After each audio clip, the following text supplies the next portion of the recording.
Praise the Lord दोस्तों, दुनिया के अंत के बारे में जानने के लिए हर कोई इंटरेस्टिंग है। पहले के चेले भी इस दुनिया के अंत के बारे में जानने के लिए ज़्यादा इंटरेस्टिंग थे। इसलिए उन्होंने यीशु मसीह के पास आकर एकांत में पूछा, हे गुरु, ये सब बातें कब होंगी और ये बातें जब पूरी होने लगेंगी तो उस समय का क्या चिन्ह होगा। हम लूका रचित सुसमाचार 21 अध्याय के 7 पद से देखते हैं। यीशु मसीह ने जो पहली बारी बोली, जो पहला जवाब दिया ये था, चौकस रहो कि भरमाए ना जाओ। यीशु मसीह ने चौकस रहने के लिए क्यों कहा? क्योंकि उसको पता था कि लोग भरमाए जाएंगे, बहुत से लोग आएंगे और लोगों को भरमाएंगे। इसीलिए यीशु मसीह ने पहली बात जो कही वो ये थी, सावधान रहो, चौकस रहो कि तुम भरमाए ना जाओ, क्योंकि बहुत से मेरे नाम से आकर कहेंगे मैं ये वही हूं, और यह भी कि समय निकट आ पहुंचा है। प्रभु के प्रियो, यीशु मसीह को ये बातें पहले से सारी बातें पहले से पता है, पहले से पता थी। चीन में एक कलीसिया है जहाँ पे एक लेडीज हैं जो कहती हैं कि मैं ही हूँ आने वाली मसीह।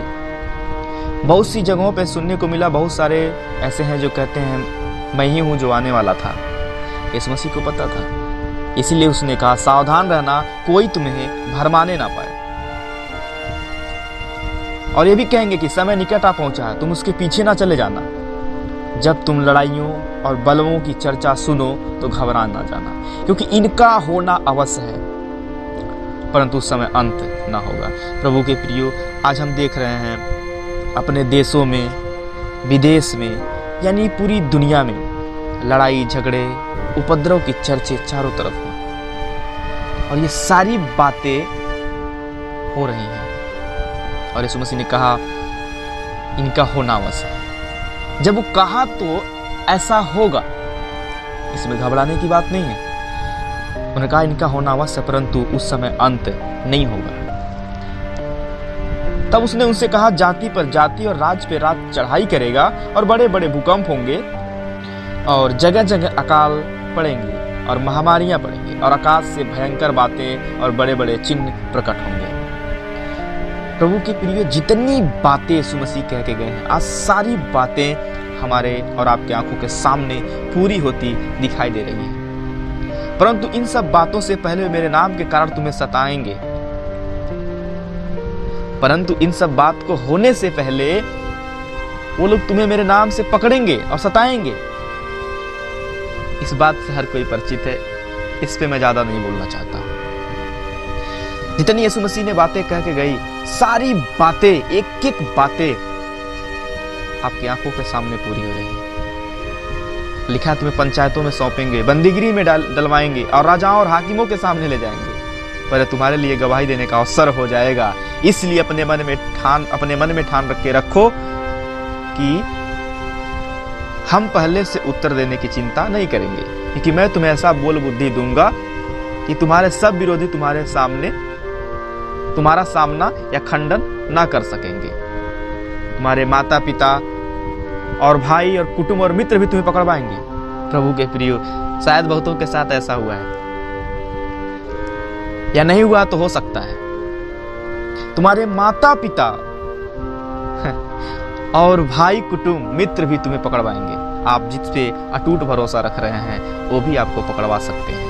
यहाँ तक कि तुम में से कुछ ऐसे होंगे जो मरवा डालेंगे तुमको, बहुत से कुछ लोगों को मरवा डालेंगे। मेरे नाम के कारण सब लोग तुमसे बैर करेंगे, परंतु तुम्हारे सिर का बाल भी बांका ना होगा। 18 पद में प्रभु कहते हैं, परंतु तुम्हारे सिर का बाल बांका ना होगा।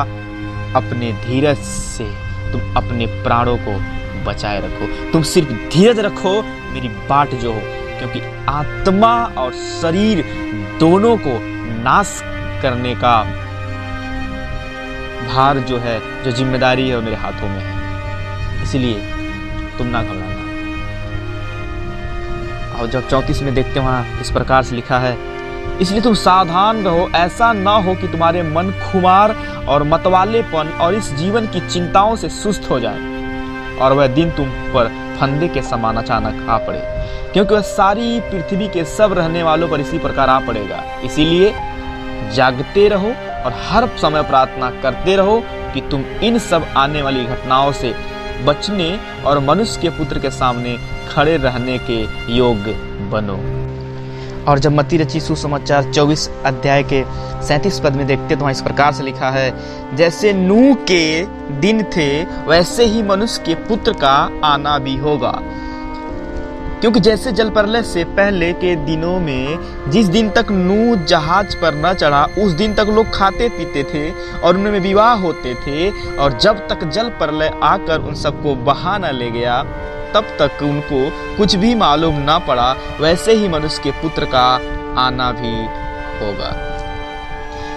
प्रभु के प्रियो, जब नूह को परमेश्वर ने जहाज बनाने के लिए कही, उससे पहले हम देखते हैं उत्पत्ति में, वहां पे परमेश्वर ने जब पृथ्वी पे देखा, उत्पत्ति से नूह तक ऐसा माना जाता है कि लगभग 1600 साल का, शायद 1600 साल का लगभग गैप है।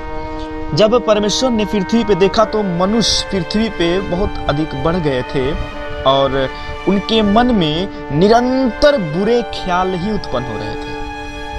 अगर हम आज के दिनों को नूह के दिनों से कंपेयर करें तो हम बहुत चीजें सेम पा सकते हैं। और यीशु मसीह ने भी कहा कि ये दिन ठीक नूह के दिन के समान होगा।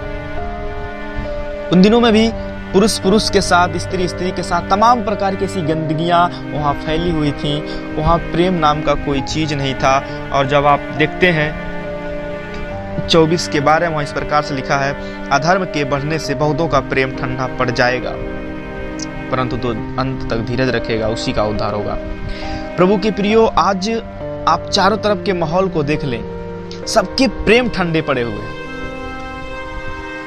जो मसीह में है, जो वचन को जानता है, वही आपसी माहौल को ठीक रख पाया है। नहीं तो आप चारों तरफ देख सकते हैं, लिखा अधर्म के बढ़ने के कारण बहुतों का प्रेम ठंडा पड़ जाएगा। प्रभु के प्रियो, और ये दिन, जिन दिनों में हम लोग चल रहे हैं, ये अंत का दिन है। इसीलिए जागते रहें और अपने आप को तैयार करें ताकि मसीह के सम्मुख खड़ा होने के योग्य ठहर सकें। नूह के जमाने में जैसा था, सेम उसी तरीके से आज के दिनों में हो रहा है। मनुष्य के मन में निरंतर बुरे ख्याल ही उत्पन्न हो रहे हैं। अगर हम कंपेयर करें तो नूह के जमाने से लगभग 99% मैचिंग पा जाएंगे। और यीशु मसीह ने कहा वह दिन भी ठीक नूह के दिन के समान होगा। दरवाजा खुला हुआ था पर लोग पश्चाताप करके उसके अंदर नहीं गए।